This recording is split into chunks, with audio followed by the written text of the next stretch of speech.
morning comes to us from the Daily Word. Those of you who are not familiar with the Daily Word, it is a publication put out by the Unity Organization, and it gives a little daily thing, a little daily inspirational reading. So I like what they have on the back. It says, "I give thanks to God as my source and supply." That's awesome. But for today, it's entitled, "I am designed to see light and love." Ralph Waldo Emerson described prayer as a soliloquy of beholding and jubilant soul. The Divine Spirit is always inviting me to behold the love within my heart and to celebrate it. I was born with an unlimited capacity of joy and love, so it is easy for me to live as a jubilant soul, Emerson identified. When I pray, I acknowledge truth's expression in my being. I acknowledge the divine expression in all living things. I release any preconceived images and ideas about people and situations, and instead hold the divine in each one. From the higher viewpoint, I see the goodness in all. With a glad heart, I embrace my proclivity to see the divine in me and around me. And the reading is, "For in him we live and move and have our being, as even some of you, your own poets, have said, for we too are his offspring." Don't forget that. We are his offspring. We are his children. Our speaker today is a lovely lady. She has done many things in her life. She immigrated to this country in the 60s, I believe. She worked very hard. She attained a master's degree and then a doctorate, and taught for many years as a professor of German language at one of our local colleges at University of San Diego. She teaches here at Teaching of the Inner Christ. She speaks here, and she's just a good member of our prayer circle as well. So please help me welcome, speaking to us on expressing the great I Am, Reverend Brigitte Heimers.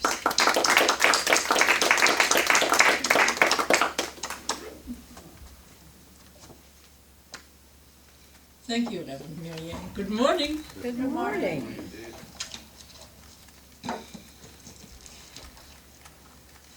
Experiencing the great I Am.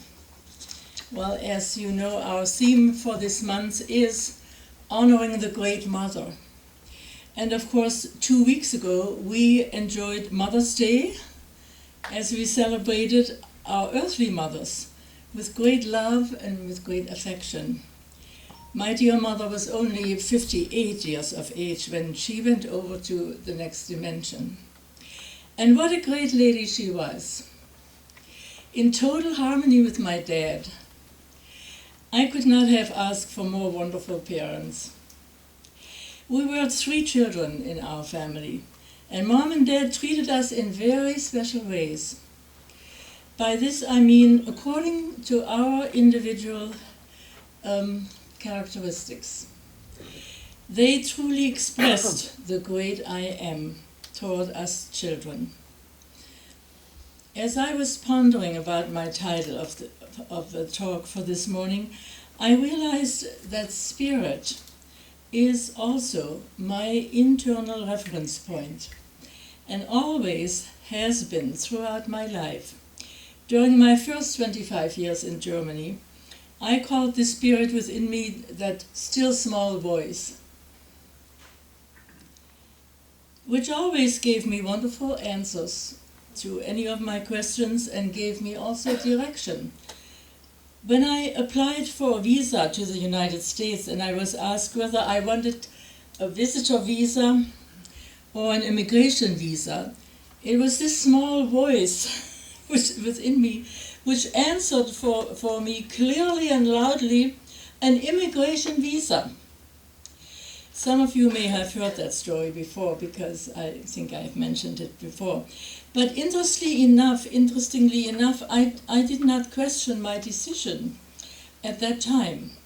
And only a year later, when I arrived in San Diego, I saw the wisdom of it all unfold. I liked it here so well during the first 2 weeks of my visit with my German girlfriend from high school that actually I decided I'm going to change my mind. And I was glad I had an immigration visa, because otherwise you would have had to go back and come back again. So I did not return to Germany.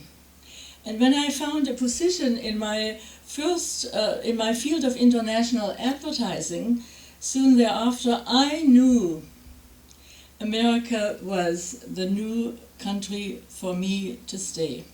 And I came here for a greater purpose, and I trusted my inner guidance completely. And of course, you still had mixed feelings because you had to say goodbye to all your family and relatives. But I was also filled with a great amount of excitement, anticipation. So then when I found TIC at 42nd Street here in San Diego, and I took Inner Sensitivity, the very first course of the curriculum, as all of you know, I made contact with my own inner Christ, my I am self, and I got a name and a signal, and that was all news to me, as you can imagine. I was delighted because I felt more organized. I now had a handle on my many previous experiences as well. I started to deepen my understanding about spirit. Needless to say, I took the course several times over. The first few times Dr. Ann and Peter Meyer were teaching from their manuscript, until finally we had the published textbook, Being a Christ. In every class, my awareness expanded. And I trusted my I am self, Aga, completely. Later I had a merger, and my I am self is now Aga Jesus, and that was also a strange experience for me, new, totally new. So let me explain for those who are not familiar with the term I am self or Christ self. We all have this spiritual connection, and as we work with it, it is unfolding for each one of us a deeper understanding of our Christ awareness, our health, love, prosperity, spirituality. It provides for us a better knowledge of this new concept with which Jesus taught us many years ago when he said, everyone a living Christ. This means that we all have an inner connection, a direct line to our God nature. It is up to each one of us, of course, to carefully listen to the guidance that comes from within, and the guidance that comes through our own I am self or Christ self. And any of you have had probably the same experience I did. Sometimes I didn't listen, and then you fall on your nose and you realize, you did not remember. If you would like to join me right now, let us take a moment to get in touch with our Christ connection, with that great I am expressing. So, as we usually do, if you so desire, let us close our eyes and take a gentle breath and listen for a message from within. Perhaps it could be an answer to an earlier question we might have had.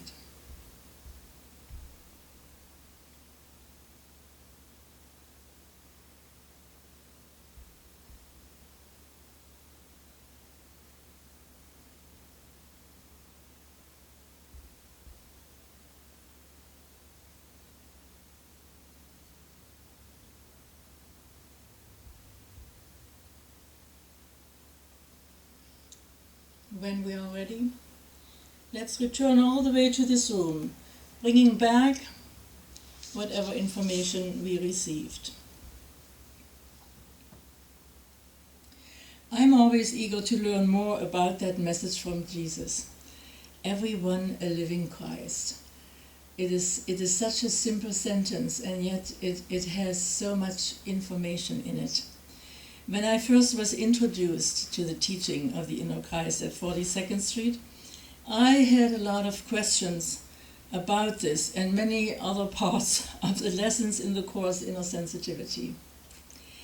I remember well, Dr. Ann Meyer was our teacher, and she expressed a great deal of love and patience until each one of us students received the contact with our own inner Christ, receiving a name and a signal as well.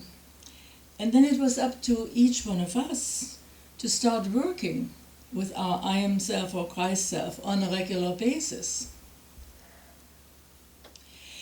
It finally became my heart's desire to really understand the words of Jesus, who said, everyone a living Christ. I found that message just so complex, and I needed to get more information. Coming from a Lutheran tradition of religion, I needed to understand first that I actually could talk to the present day Jesus. I mean, this was something especially new to me. That Jesus was not far away, as was my concept of God every time I prayed the Lord's Prayer. I just needed to open the door, to open my heart, to develop a deeper trust and faith. So for me, that was my step number one of understanding that the teaching of the Inner Christ is a New Age teaching, and it's different from where I came from. And I think that is the case for most of us here. Of course, now, at the present moment, it is not so new anymore, but way back in the 60s, I think even when you talked about meditation, some people would give you a strange look. So we've come a long ways, and a long ways expressing the great I am. So I needed to open my heart to better understand that New Age message, everyone a living Christ. Because it seems that we also learn with our heart and not just with our head. And most of us have used the head more often than our heart. So my way of thinking now is this: learning results in understanding. And understanding is a feeling that resides in the heart. So new learning is done as we express that great I am. There is a biblical passage which says, "As a man thinketh in his heart, so is he." But we often use our head, our reasoning faculty, only, rather than also involve our heart. When one has a heart-to-heart conversation with someone, it is a meeting of God meeting God, isn't it? When we think from the heart space, we are able to see the face of God everywhere we look. When we think from the heart, it's like answering the question, what would love do? What would love do? And not staying on the question, but being the answer. So when we speak from the heart space, compassion is talking. To have a heart is one thing, but owning the heart space is another. I want to own my heart space so well that I perceive everything someone says or does as an act of love. That's a hard one to follow all the time. And you might have your own experiences. And then I believe relates to my title to the talk, expressing the great I am, expressing from our inner Christ. In the book, we have several I bought. Christ of the New Age, and actually in many other pink books which contain channeled messages from the present Jesus, and this is through a group, as we know, of adult sensitives known as the Brotherhood of the Followers of the Present Jesus. Jesus tells us children. He calls us children. And he explains why he calls us children. It is on page 25 if you wanted to follow through yourself. And he says, quote, "Because children are known to be fresh, pliant, with many doors open in the mind, inquisitive, humble, teachable, ready to learn," end of quote. And he repeats, quote, "So when I call you children, I call forth from you these qualities." So we are children in the knowledge of God, ready to learn, open in wonder, humble, pliant, end of quote. So let us remember this morning these wonderful adjectives: inquisitive, humble, teachable, open in wonder, pliant. Then it is, I think, easier to express the great I am when we have these adjectives and their definitions in our mind. So let us remember this: inquisitive, humble, teachable. So we can listen to somebody else that might teach us something. Open in wonder. I always, as I came here to Southern California, I was really in wonder with all the beautiful trees and flowers, and just a few minutes away from the ocean. It was just for me a tremendous experience, because I lived in Düsseldorf, and Düsseldorf is at the Rhine River. And even in summertime, it rains a lot, and when it comes toward the fall, we didn't usually get snow, but we got this rain that came this way, and it was cold. Even though the city is fabulous, is called Little Paris. I mean, Düsseldorf is really a beautiful city, and I had a beautiful job and everything else, but nevertheless. So, back to my talk. All we have to do really is to stay connected. We already have the tools at our fingertips as we practice meditation, channeling, prayer, and it doesn't have to be in that order, but all three of them are very important, and we learn that in our first lesson, Inner Sensitivity. And then I have another pink book with me this morning. It's called Giving and Receiving. No, Giving and Forgiving. And there are 2 pages, 13, 14, where Jesus tells us, and I quote, "Blessed are you when you realize that the joy is in learning. For as the flower unfolds, so unfolds your mind as you learn. And as you know this, sorrow becomes joy. False becomes true. Wrong becomes right. Weakness becomes glory. This is the true forgiveness. But only through understanding of the learning involved and the goodness is true forgiveness achieved. So, forgive each other always, and again and over, by blessing the learning that each is doing, not by assuming there is some flaw in someone's character, or that they should have done it another way, for they alone know what they are learning, and it is altogether good and beautiful." End of quote. And I think every time you go back to the pink books that you might have at home, you find a new passage and it looks and feels like you've never read it before. Have you had the same feeling?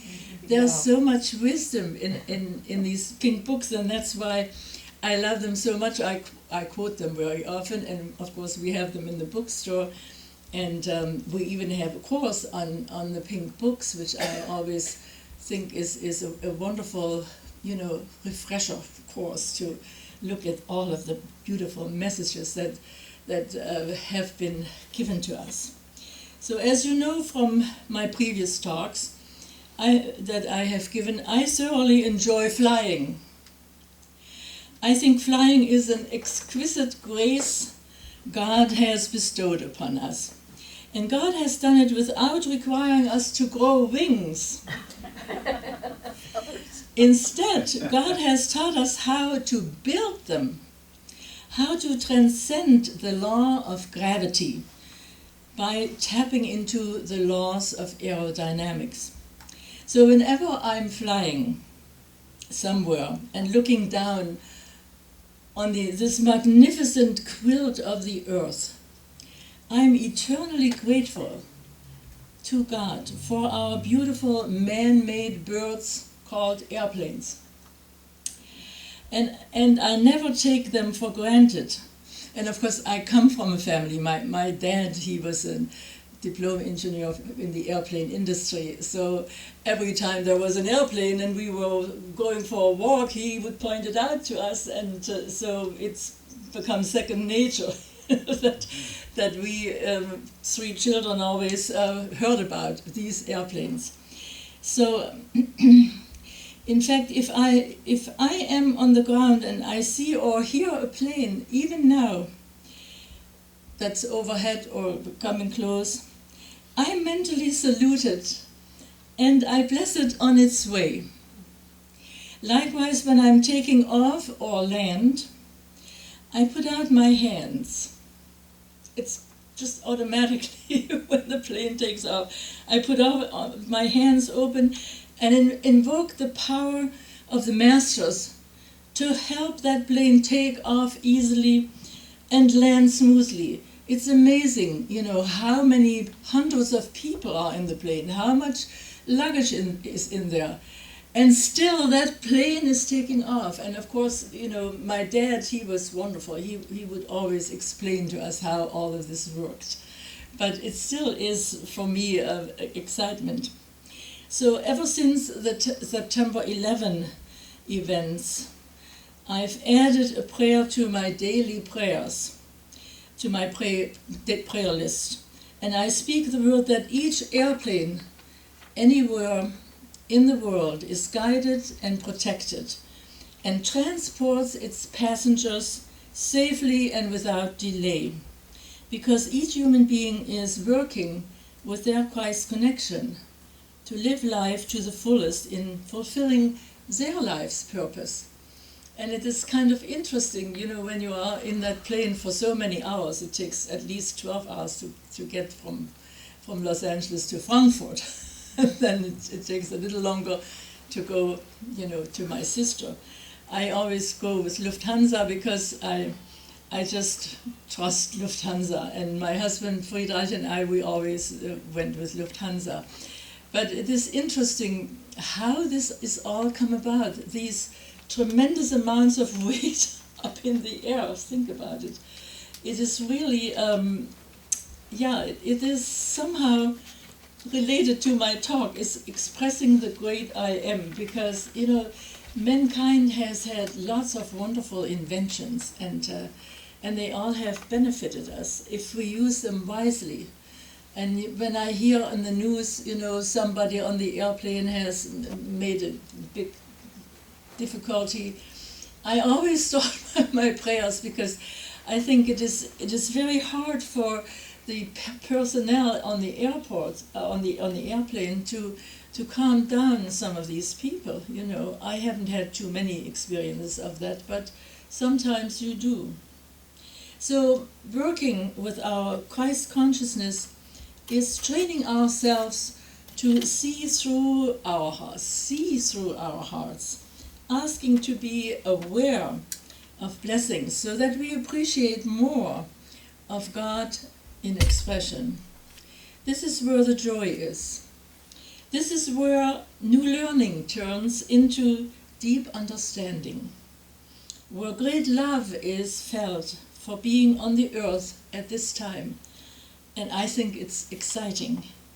So what is the lesson for this morning? Let's enjoy working with our Christ consciousness. Because we live our lives to the fullest, we gain greater understanding, and thus more love penetrates our lives. So we just need to open ourselves. So working with our Christ consciousness is expressing the great I am that we are meant to be. Would you agree? Yes. Okay, thank you.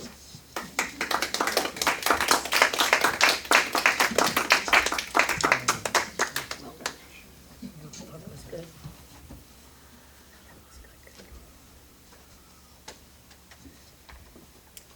Well, guess what we get to do now? In your packet also you have a little envelope. It may be this color, maybe a different color.